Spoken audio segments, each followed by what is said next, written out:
urging the people to remain united and take a similar political direction.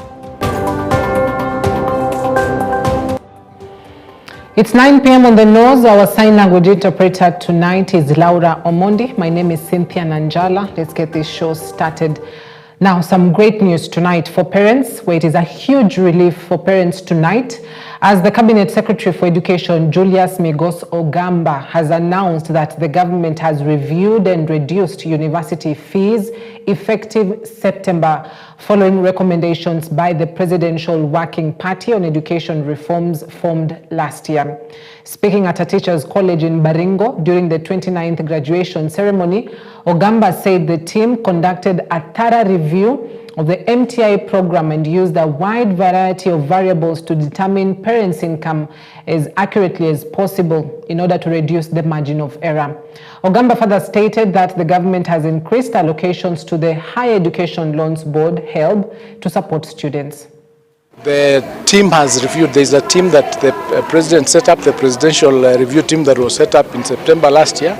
They went through the MTI program and they were able to come up with a wide variety of variables so that we are able now to determine the income of the parents of the students to be as close as possible to the reality, so that the margin of error is reduced. They also rationalized the fees for the university programs, and that is a circular that you saw has come out where the fees has been sufficiently reduced. I think some programs are reduced by 15%, others almost by 40%.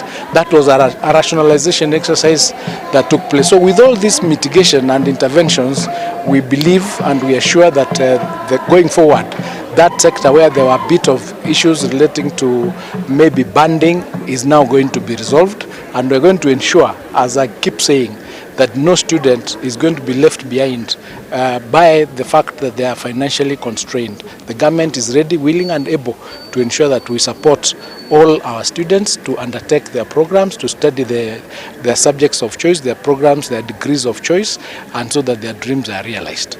That's what we are doing, and I can assure you that anything that comes, any challenge that we face, we get a solution for it. For instance, on the issues of the capitation gaps, we're already working with the Parliament and Treasury to find means and ways of ensuring that we bridge that gap so that we bring that figure to as close as possible to what we are supposed to do. So there is no reason to panic. There is no basis for wrong information going out there that the government has changed the policy. The policy has never changed. It remains the same. It is provided for in the Constitution under Article 53, and we are mandated to ensure that we perform our obligations under the Constitution, and that's what we are doing.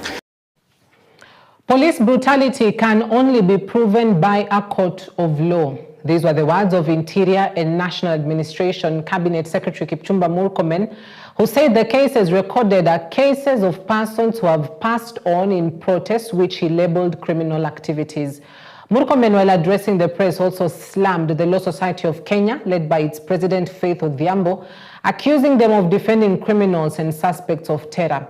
According to a report, the period between 9th June 2025 to 7th July 2025, at least 65 people have been reported dead and more than 553 people injured. You cannot say there is police brutality until it is investigated and proven by a court of law. So we can only say that there are cases of persons who have passed on in various would have been mandamano, which turned out to be criminal activities not representing Article 37 of our Constitution, and unfortunately led to loss of life. Loss of life, no matter the circumstances, is regrettable, but the necessary institutions will investigate, including IPOA, and they will find out who are culpable. The law is very clear about culpability on matters of criminal acts.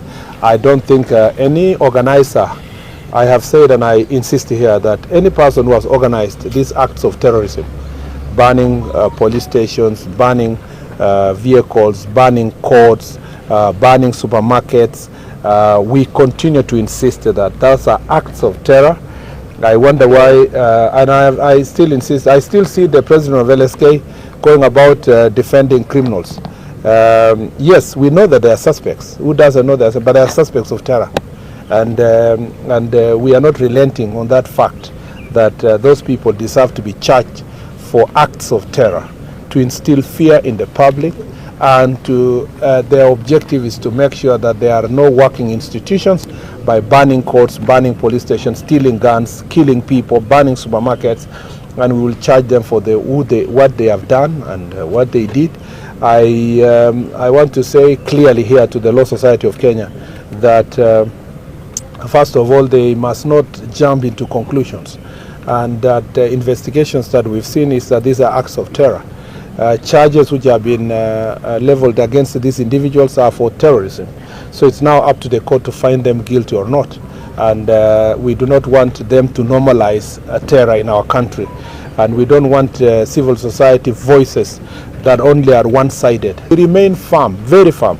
And those who are opposed to this must be told that they cannot intimidate us. I hear some saying, oh, you know, the minister, the IG, the who. We know the law.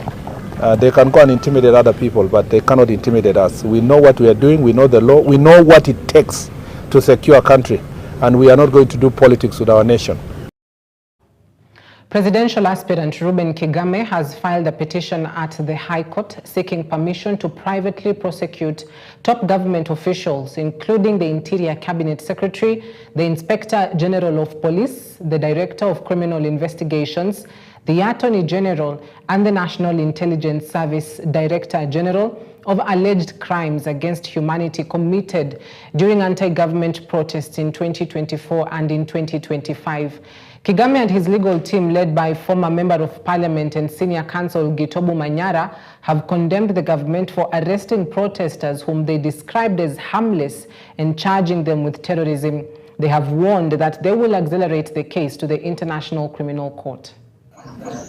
Kwa niaba yangu binafsi kama mzazi na kwa niaba yangu kama kiongozi wa imani ya Kikristo, kwa niaba yangu kama mwanaharakati wa kutetea haki za kibinadamu na hasa wale wanaonyanyaswa, na kwa niaba ya wale ambao wameuawa kinyama na serikali ya Kenya kwa sababu ya kutafuta haki na nchi ambayo inashughulikia maslahi ya vijana, nimekuja hapa pamoja na wakili wangu Gitobu Manyara kusema kwamba tunapinga ukatili wa serikali ya Kenya kwa wananchi wake.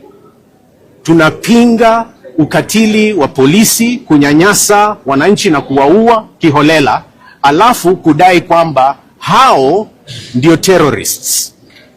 Serikali yetu, polisi na wale viongozi wake ndio terrorist wa kwanza.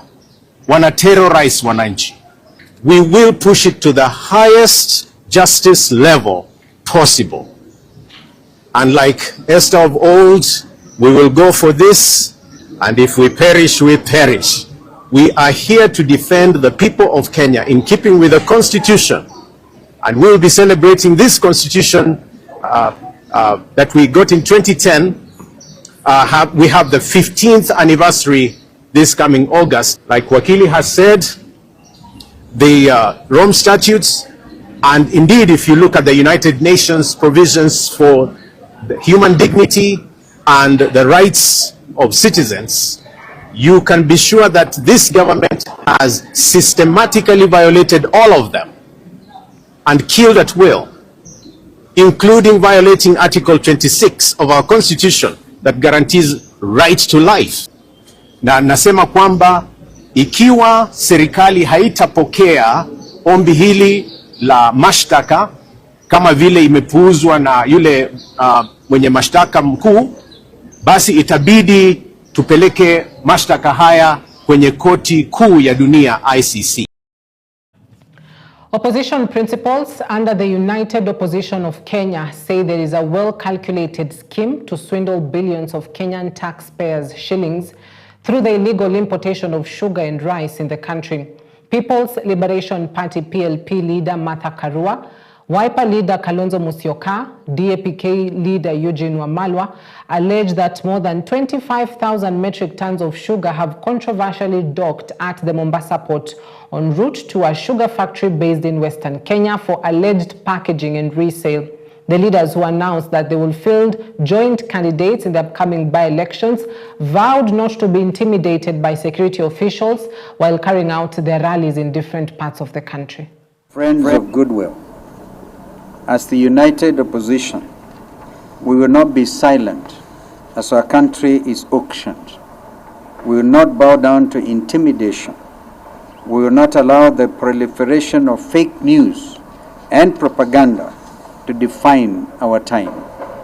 We will not allow a nation built on liberation to be destroyed by deception. Mr. Ruto, together with your team, you're on borrowed time. Hashtag one term is not just a reality, it is an eventuality. May God bless our Republic, Kenya. Thank you. Just a week ago, members of the United Opposition, whilst on a Meet the People tour, a right that is enshrined in our Constitution, were met by violence of police bullets and a state-sponsored militia. Specific members of our teams, namely Senator Methu, Honorable Victor Munyaka, and Jamnik Kamau, were targeted for assassination. The evidence is clear in the bullet holes aimed at specific windscreens of their vehicles. We thank God for their protection. Otherwise, we would today be eulogizing them. Their only crime having been exercising their freedom of association and expression.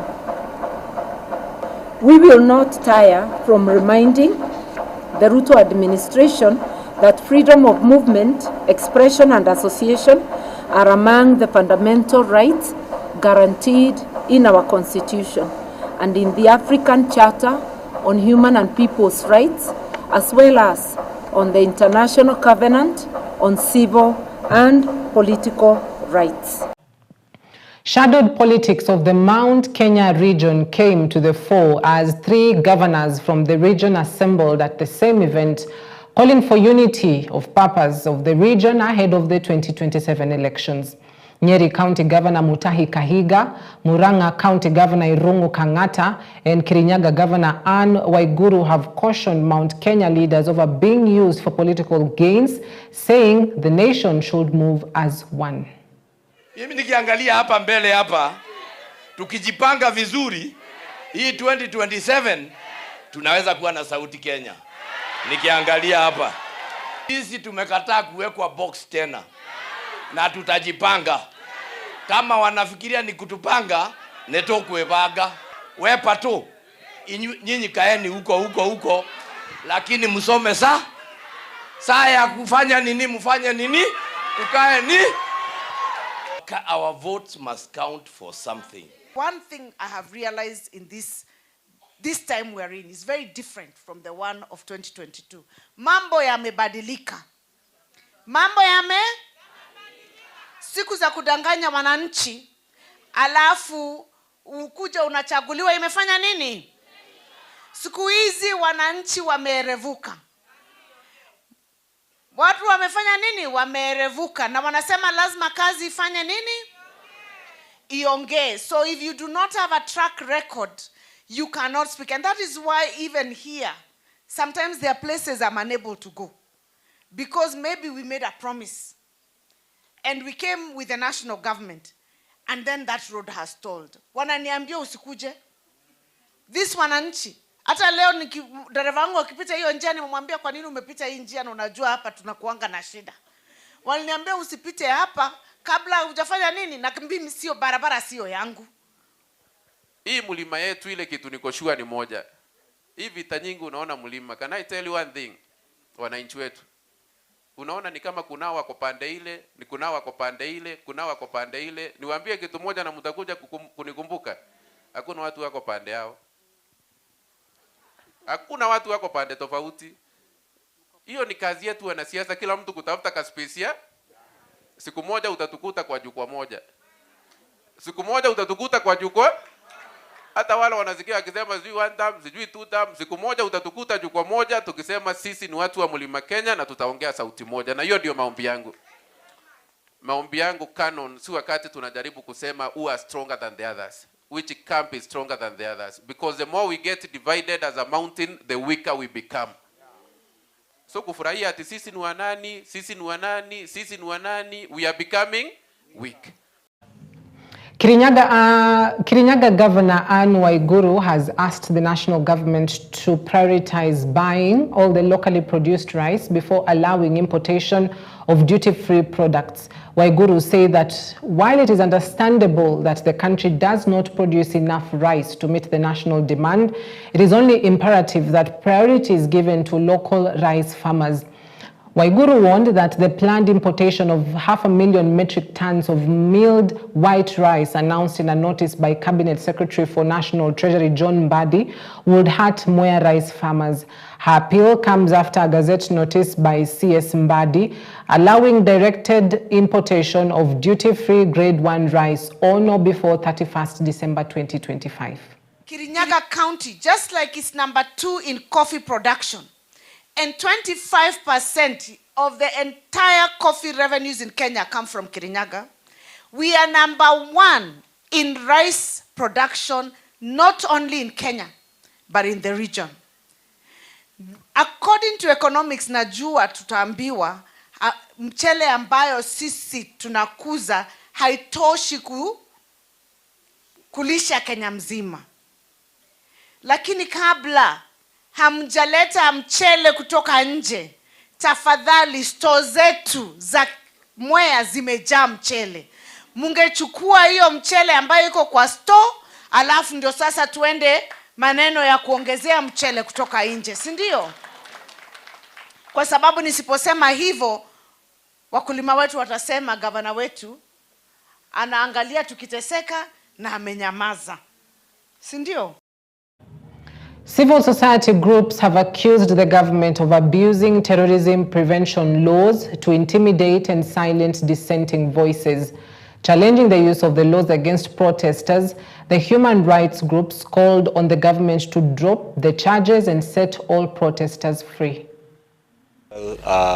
Members of the public that we also want those prosecutions to be halted immediately, so that once these prosecutions are halted, then we can get an interpretation of what the Prevention of Terrorism Act of 2012 was supposed to achieve. That is why we are before the court. It cannot be used to deal with politics. It cannot be used to deal with criminal offenses like murder. It cannot be used to deal with arson. It cannot be used to deal with people who cause malicious damage. It cannot be used to deal with kids who throw stones. So we have gone to court to petition the High Court to declare that this prosecution of protest-related offenses on terrorism charges to be declared as unconstitutional. The Kenya Union of Post-Primary Education Teachers, KUPPET, is under fire from its members following complaints of unauthorized and unjustifiable deductions from July salaries. Teachers across the country have expressed outrage over a deduction labeled SWAL KUPPET Union, which appeared on their payslips without prior communication or consent. In a letter addressed to KUPPET national leadership, the Bungoma branch described the deductions as a betrayal, especially at a time when teachers are grappling with harsh economic realities. Yeah, we have received a lot of information last evening from our teachers who are so concerned about the deductions on their payslip. We are aware this month the teachers were given a pay increase in the name of that CBA, which was very little, it was very meager. But waking up last evening, we find teachers have been deducted a deduction which is not privy to us in the name of SWA KUPPET Union L. We don't know what it means because from our knowledge, L stands for alone on a teacher's payslip. So the teachers are asking who sanctioned this deduction? Is it coming from the National Office of Corporate? Which money is this? When was it deducted? And who gave this permission or authority for it to be deducted? We have tried to raise this issue with our National Office of Corporate. Nobody is responding. Nobody is making calls. Nobody is responding with the text messages. And the teachers are very worried because they don't know what else will be deducted. Last month, our members were deducted 200 shillings again for Vihiga County, which was in the form of BBF that have also not sanctioned. We have done a protest letter. That deduction has not been stopped. Now again this month, they have taken away teachers' money. Some of them 400, others 500, others 1,000, depending on their basic salary. And we don't know for what this money is going to be used for. We want to inform the Secretary General, Akolo Misori, that it is his primary duty to protect the members' payslips. It is very embarrassing that the members can wake up, plan for money, plan for payslips, and when they go to pick that money, they realize those deductions have been done without their knowledge. We want to remind the SG that in the meeting that was in Nairobi on July 11th, the National Governing Council, there was no discussion about deductions that are going to be put on teachers' payslips. The only thing teachers expected to see was a pay increment after the CBA, which we told them should have money. We are aware the negotiation did not go our way. We didn't get the money that we expected. But what we did not expect now is to see a deduction on the payslip, which is coming as a loan. So we want the National Office to come clean on this matter because we are afraid they are part of the conduits at TSC. We know Teacher Service Commission has a transition. It has an acting CEO who could be taking advantage of this break. All right, at that point, allow us to take a quick breather right here on EBN Prime Edition. We'll be back shortly with more news making headlines. Stay with us. The Prime Cabinet Secretary and Cabinet accession to the throne. The event marked a significant moment of national pride for the people of Morocco, celebrating a legacy of unity, continuity, and forward-looking leadership. Under His Majesty's stewardship, Morocco has made notable strides in infrastructure development, social progress, and economic transformation. Mudavadi reaffirmed Kenya's strong and growing partnership with Morocco, anchored in mutual respect, shared aspirations, and a common vision for sustainable development. Again, I want to extend our heartfelt congratulations to His Majesty King Mohammed VI and the people of Morocco on this important occasion. May your nation continue to prosper under His Majesty's wise leadership. Happy 26th anniversary of His Majesty King Mohammed VI accession to the throne. Long live the spirit of African solidarity. Long live Morocco. Long live Kenya. Asante sana. Shukran jazilan. Development and cultural exchange. Several memoranda of understanding are currently being finalized, with 5 already signed, opening new venue for collaboration and mutual benefit. As we say in Swahili, haba na haba huchasa kibaba. Little by little fills the measures. Thank you. Together, step by step, we are building a partnership that knows no limits. Indeed, the sky is not the limit for Morocco-Kenya cooperation. It is merely the beginning of our shared journey toward prosperity. Your Excellencies, ladies and gentlemen, Morocco and Kenya are beautiful complementary nations. While Morocco offers delicious meshwi, Kenya delights with the nyama choma. Dodie Austin, the co-founder of Lakewood Church in Houston, Texas, and the mother of the church's current leader, Joel Austin, has died more than 4 decades after she said she was miraculously healed from metastatic liver cancer, even though doctors gave her weeks to live in 1981. She was 91. Joel Austin announced his mother's passing on his social media, saying she died peacefully at her home of natural causes. Dodie and her husband, John Austin, founded Lakewood Church in 1959 and made a historic mark on the landscape of Christianity. Dodie Austin was the author of Healed of Cancer, a book about her healing from liver cancer after doctors had given up on her.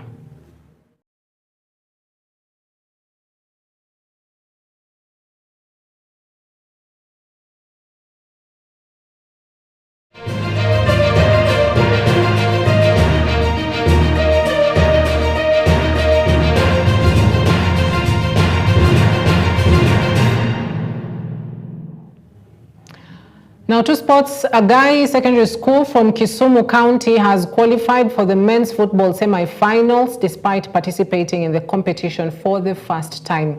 The team known as the Green Cardinals have shown the best performance in the competition yet after finishing second in their group and qualifying behind football giants Musingu from Kakamega. On Friday, they will face off with St. Joseph's Boys of Kitale in the semi-finals, while Highway Secondary are set to face Musingu. These 4 teams have already qualified for the East African School Championships competitions to be held in Kakamega County next week. Haya, wanarudi tena huku. Imekuwa poa. Kitu ya kwanza tunashukuru God kwa the opportunity ametupatia. Tumepata ushindi. Na hiyo ndio ilikuwa aim yetu, tumaze number 1 kwa table na ndio tumeipata. Game ijakuwa rahisi. Game inakuanga game of mistakes ndio. Na mimi ningependa kushukuru opponent, tumelearn kwao pia wamelearn kwetu. Imekuwa mistake kiasi wakatubeat. Sisi tukutumia chances zetu atukupata, lakini tunahope tutakutana nao finali. Hii ilikuwa mashemeji derby. Kocha Rocco ni kocha mzoefu. Amekuwa through game, amekuwa shule kadhaa, ametoa wachezaji wazuri. So we expected a tough match and indeed it was. So nikumshukuru tu pia. Kulikuwa na hiyo tension yenye ilikuwa kati ya God na FC.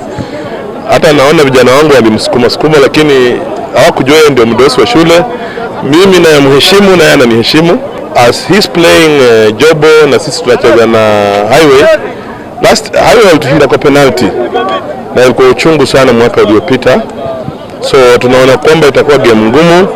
Nusu finals, despite the fact that zote tumequalify for East African Games, game ya nusu finals ilikuwa ngumu sana. Hakuna